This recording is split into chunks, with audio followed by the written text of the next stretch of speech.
Il est 22 heures et nous sommes le dimanche 2 février 2025. Mesdames et messieurs, bonsoir et bienvenue sur Télé Djibouti. Pour suivre cette édition de la soirée, voici les titres de ce soir. Un double engagement gouvernemental pour un Djibouti plus connecté. C'est lors d'une cérémonie de parrainage du Premier ministre Abdelkader Kamel Mohamed dans la ville historique de Hayou, au nord du pays. Et au Gaza, ce premier groupe de blessés qui quitte cette zone pour des soins médicaux en Égypte avec l'ouverture du pont de Rafah. Voilà pour le titre. Merci si vous nous rejoignez sur Télé Djibouti. Et je vous le disais en titre, cette démonstration du gouvernement qui illustre l'engagement pour le développement régional, initié donc par le chef de l'État Ismaël Marguelé, une cérémonie de parrainage dans la région de Dobok, Hayou, ville historique, où le Premier ministre Abdelkader Kamel Mohamed a fait une série d'inaugurations cruciales, des projets financés par le programme d'appui à la décentralisation et aux initiatives locales, communément appelé ADIL, avec l'appui financier de l'Union européenne. À son arrivée, le Premier ministre Abdelkader Kamel Mohamed a été accueilli par un parterre de personnalités, notamment des autorités locales et des membres du gouvernement. Un accueil donc initié par le ministre délégué chargé de la décentralisation, M. Qassim Haroun Ali, natif de la région d'Obok.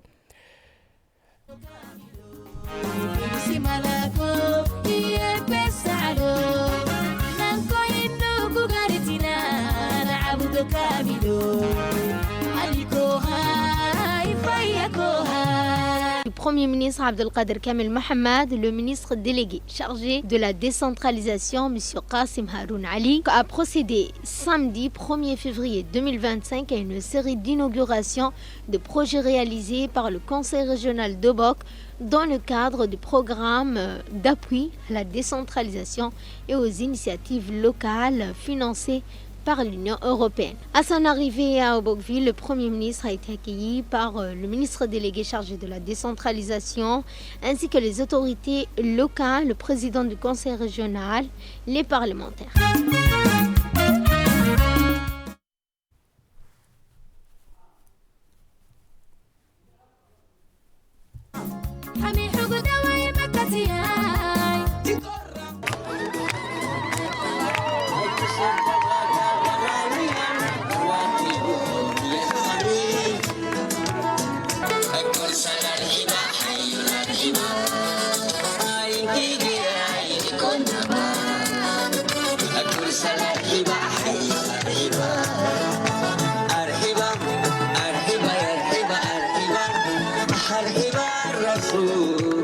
La première étape de cette série d'inauguration a conduit les délégations vers l'atelier de réparation de moteurs marins, une infrastructure clé pour le soutien aux activités des pêcheurs. Ce projet permettra d'améliorer la maintenance des embarcations et de renforcer le secteur de la pêche, vital pour l'économie locale. Ensuite, les officiels se sont dirigés vers le nouveau marché urbain du quartier PNUD à Obokville. Cette infrastructure moderne, cette infrastructure offrira aux commerçants locaux un espace adapté à leur activité et favorisera ainsi le dynamisme économique.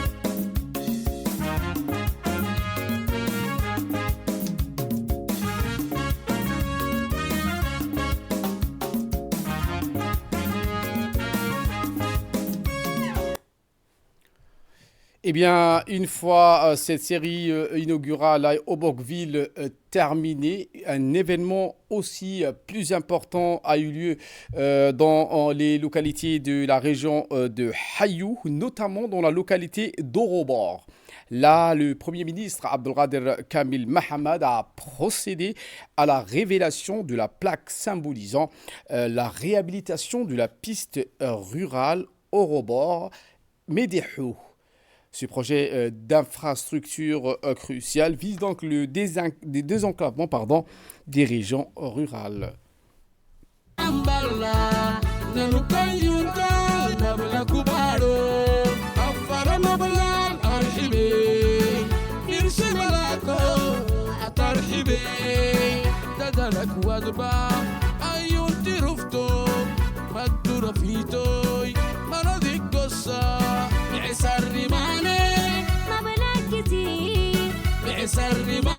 Ce tronçon de plus de 20 km donc en chantier vise non seulement à améliorer l'accessibilité des zones isolées, mais aussi la facilitation de la mobilité des habitants de Mabla et du Médéhou, tout en optimisant le transport des biens essentiels à la vie quotidienne et à l'économie locale.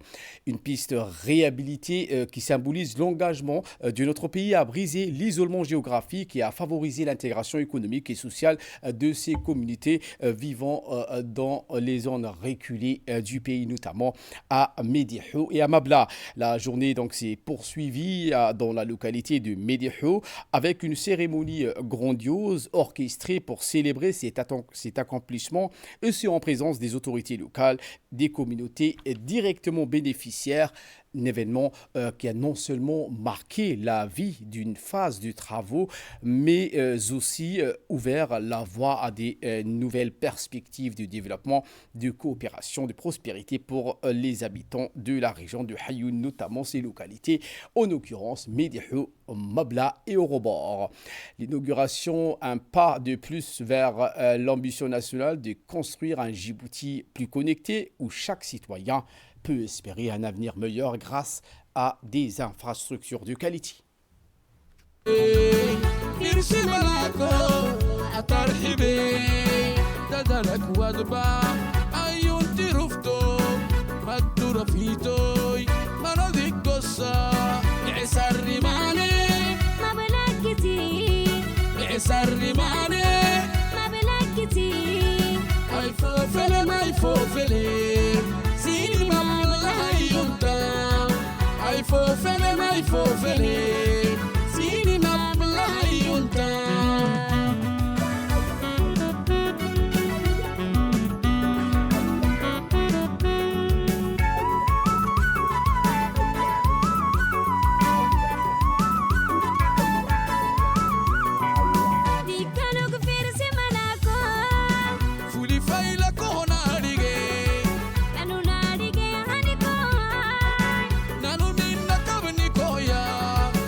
Place maintenant aux séries des discours. En premier, donc le représentant des chefs coutumiers, ou communément appelés en langue locale les Makabantou de Mabla, qui ont pris la parole pour témoigner de l'importance de ces réalisations pour les communautés rurales.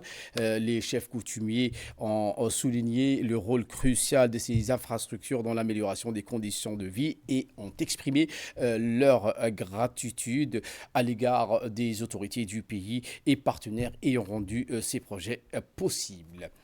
Peu après, le préfet de la région d'Obok et le président du conseil régional ont tous deux pris la parole. Ils ont précisé que ces nouvelles infrastructures marquent une avancée significative dans le développement de la région, facilitant ainsi la mobilité, le commerce et les conditions de vie des habitants de ces localités. Écoutons. Avec une immense fierté et un profond sentiment de gratitude que je prends la parole aujourd'hui à l'occasion de l'inauguration de la piste au rebord Médéhou, une réalisation phare de notre région, symbole d'un désenclavement tant attendu et d'un développement harmonieux.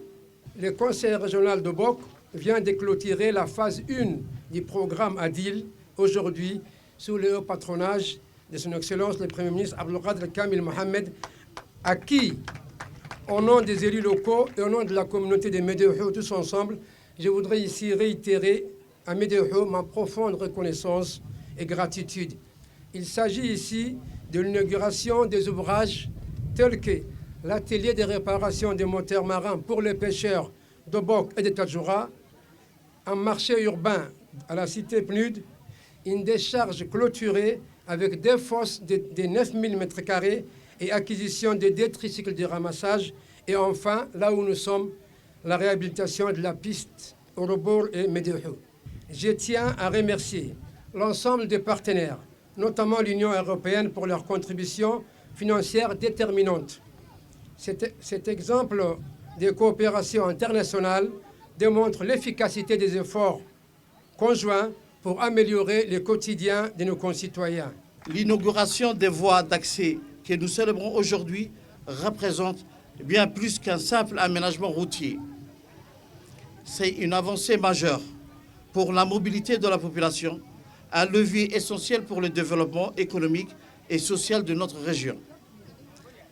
Ces routes faciliteront désormais l'accès aux services de secours, renforceront les échanges commerciaux et amélioreront la qualité de vie des habitants de Médéhou et des localités environnantes. Ce projet n'aurait pu voir le jour sans l'engagement et les efforts conjugués de nombreuses parties prenantes.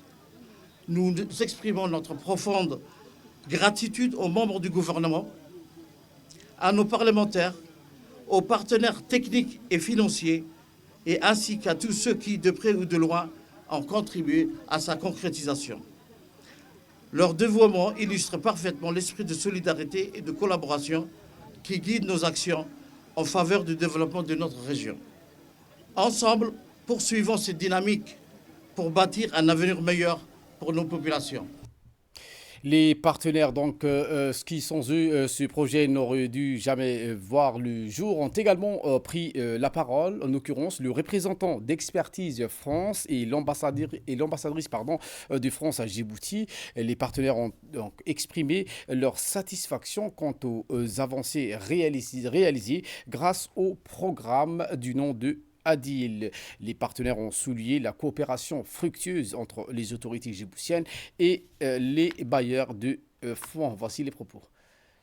Et on est content de pouvoir célébrer aujourd'hui cette inauguration avec vous et la célébration de ce travail accompli. On célèbre non seulement ces infrastructures, mais on célèbre aussi aujourd'hui la fin de la première phase du programme Adil. Le programme Adil, ça a été un programme d'appui à la décentralisation et aux initiatives locales. Un programme qui a été soutenu et financé par l'Union européenne, que je tiens à remercier également aujourd'hui. Un programme de 12 millions d'euros qui a mobilisé toute une équipe autour de ce projet, qui a mobilisé le ministère de la décentralisation, ainsi que les 5 présidents de région et toutes leurs équipes. Ce projet a été un succès. On a pu réaliser par cet intermédiaire 91 projets d'infrastructures dans les 5 régions de Djibouti. Et en cela, je crois que cela montre, s'il le faut, combien ce projet a été une réussite. La première phase du programme Adil a été un grand succès. Toutes les personnes qui ont participé peuvent être fières, à la fois les fonctionnaires, mais aussi les forces de sécurité, mais aussi les populations qui se sont impliquées. Parce que dans Adil, il y a initiative locale. Alors maintenant, qui dit initiative locale, dit aussi responsabilité locale.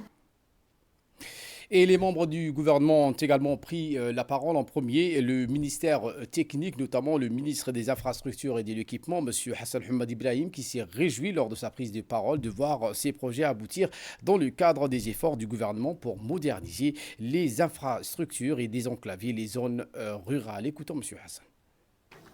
Eh bien, c'est avec un immense plaisir que je participe aujourd'hui à la cérémonie marquant la fin des travaux de remise en l'état de la piste Orobor-Médéhou.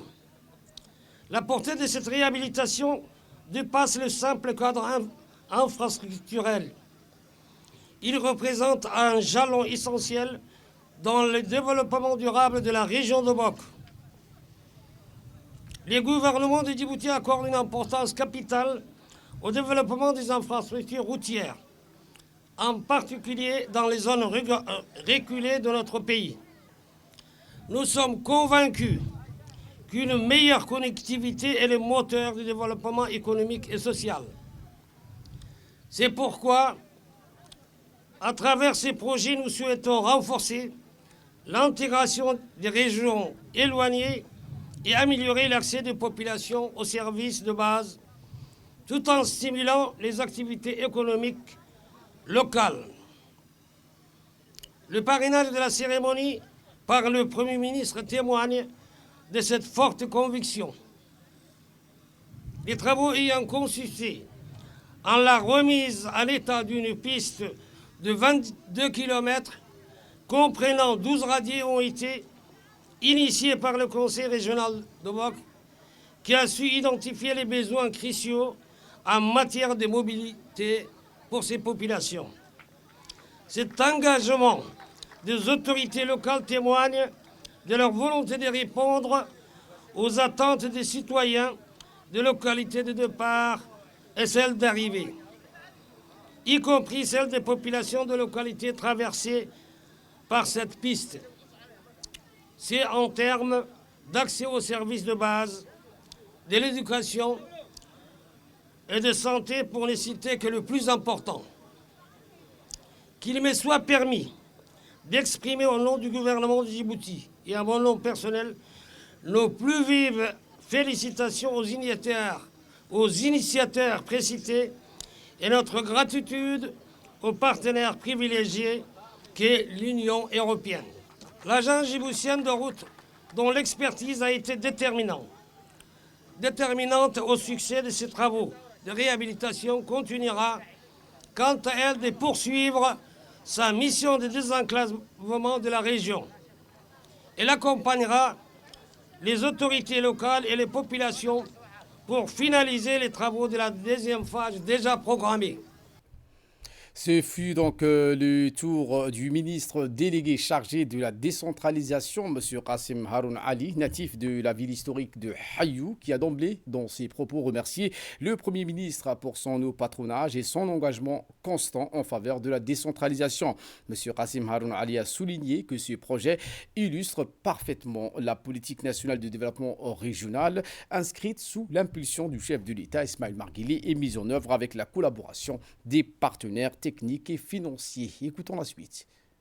En effet, j'ai l'honneur aujourd'hui de procéder à l'inauguration de 4 projets structurants avec le Premier ministre qui auront un impact économique notable pour la région de Bok et qui se traduiront par une nette amélioration des conditions de vie des populations de la région.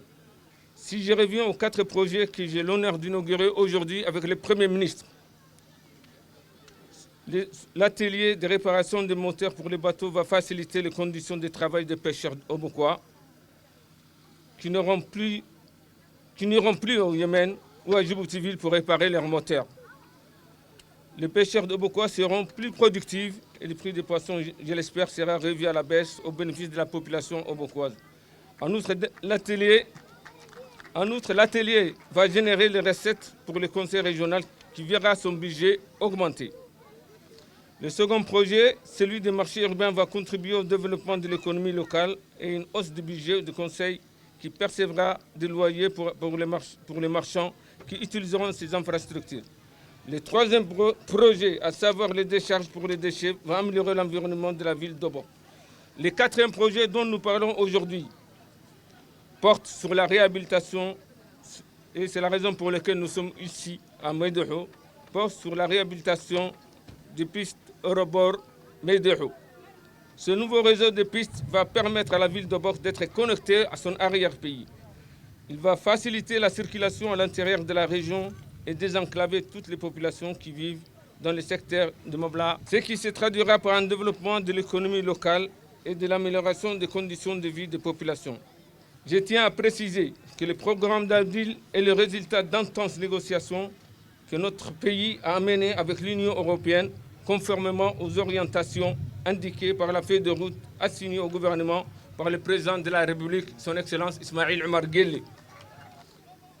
Enfin, je termine mon intervention sur un vibrant hommage, sur des remerciements sincères adressés à l'Union européenne, seul partenaire au développement qui a toujours accompagné le processus de décentralisation à Djibouti et qui a accordé un intérêt au développement des régions, qu'il soit remercié.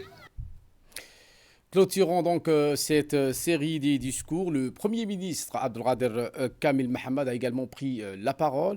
Monsieur Kamel Mohamed donc a précisé que ce projet s'inscrit dans le cadre d'une politique plus large visant donc à améliorer les conditions de vie des populations rurales. Le Premier ministre Abdelkader Kamel Mohamed a réaffirmé l'engagement de son gouvernement à poursuivre les investissements dans les infrastructures locales afin de renforcer la cohésion territoriale et de favoriser, selon le Premier ministre, un développement inclusif. Et je vous propose de le suivre. La piste a été donc améliorée. C'est nettement mieux qu'avant. Effectivement, moi je suis passé ici. C'est nettement mieux qu'avant. On a fait à peine 35 minutes. Bon, on a fait des arrêts et tout ça, mais on a fait que 35 minutes. Donc c'est vraiment agréable qu'on se retrouve à Médého. Il y a quand même un climat assez particulier. Nous sommes en hauteur ici. Malgré qu'il y a le soleil au-dessus, il y a quand même une brise de vent assez frais. Et c'est la raison pour laquelle la route, si la route existe, tout doit arriver. L'économie, le tourisme et ainsi de suite. Donc vraiment, je souhaite ardemment que cette route soit faite définitivement avec un bitumage. Bon, c'est vrai que ça coûte cher, mais il faudrait qu'on trouve le financement nécessaire. Mais en attendant, je sais aussi que Médého souffre de manque d'eau. Et ce manque d'eau, j'espère, prochainement, la machine va venir ici pour faire le forage. Parce qu'un seul puits ne suffit pas. Par ailleurs, le sage de la région l'a dit, il faut encore 12 kilomètres plus loin pour effectivement que tous les gens de Médého soient accessibles, étant donné que les gens qui sont ici sont là-bas aussi.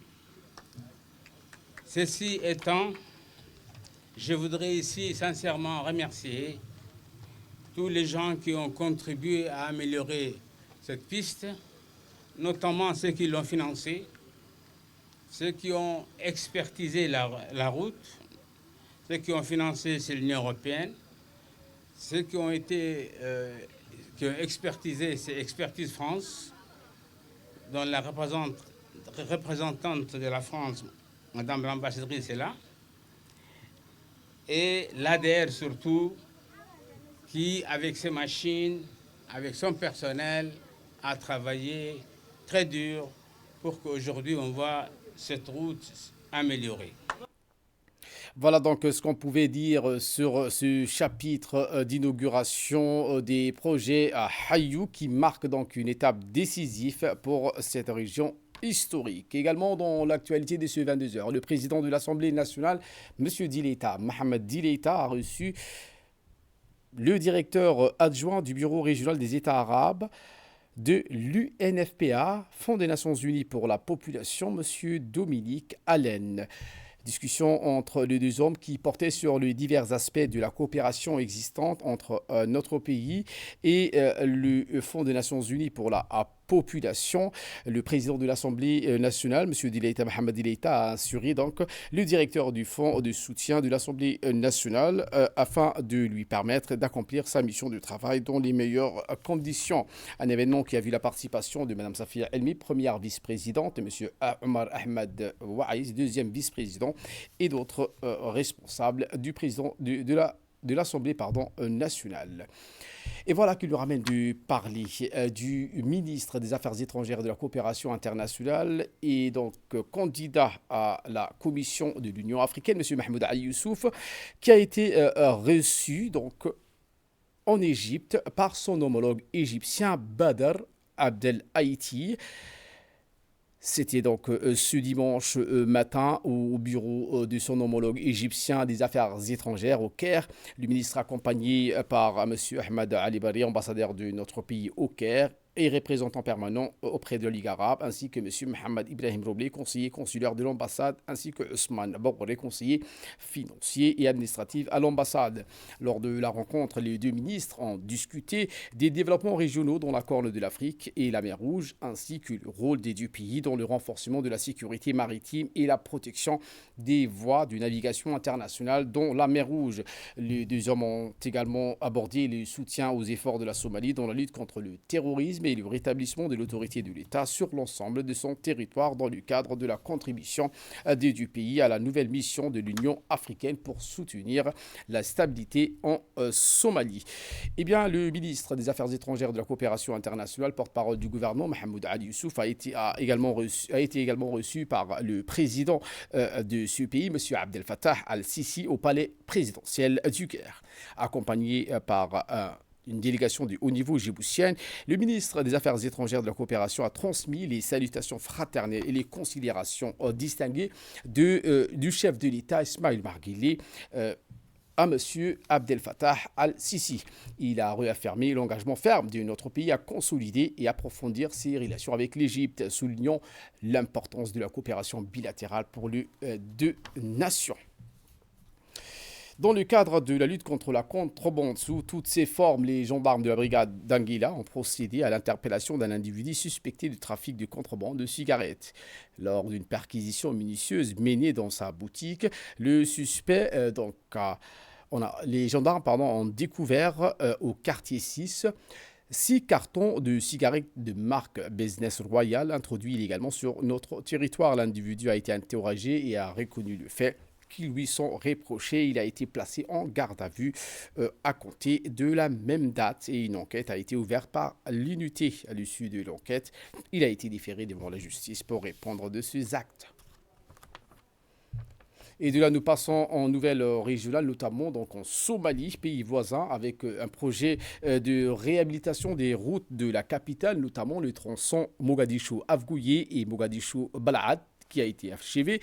Ce projet de route reliant donc la capitale à la ville de Afgouye dans la région de Chabélé sur une distance de 30 km ainsi que la route reliant Mogadiscio à la ville de Balad également une longueur de 30 km qui est désormais achevée. Ces deux axes routiers essentiels pour les échanges commerciaux et la mobilité étaient en mauvais état depuis plusieurs années causant d'importantes difficultés aux usagers. Ces routes jouent un rôle clé dans l'acheminement des produits agricoles et laitiers vers la capitale depuis les régions avoisinantes, en plus du transport des passagers. C'est ce qu'ont indiqué les usagers. En nouvelle du monde, je vous l'ai dit en titre, ce premier groupe des blessés palestiniens qui quittent Gaza pour se faire soigner en Égypte. Leur sortie marque le premier jour d'ouverture du passage de Rafah, conformément à l'accord de cessez-le-feu entré en vigueur le 19 janvier dernier. Ce premier groupe de blessés palestiniens et de patients ont quitté la bande de Gaza par le passage frontalier de Rafah pour suivre un traitement médical en Égypte. Voilà pour l'essentiel de ce 22h. Merci à vous de nous avoir suivis et très bonne suite des programmes sur Télé Djibouti.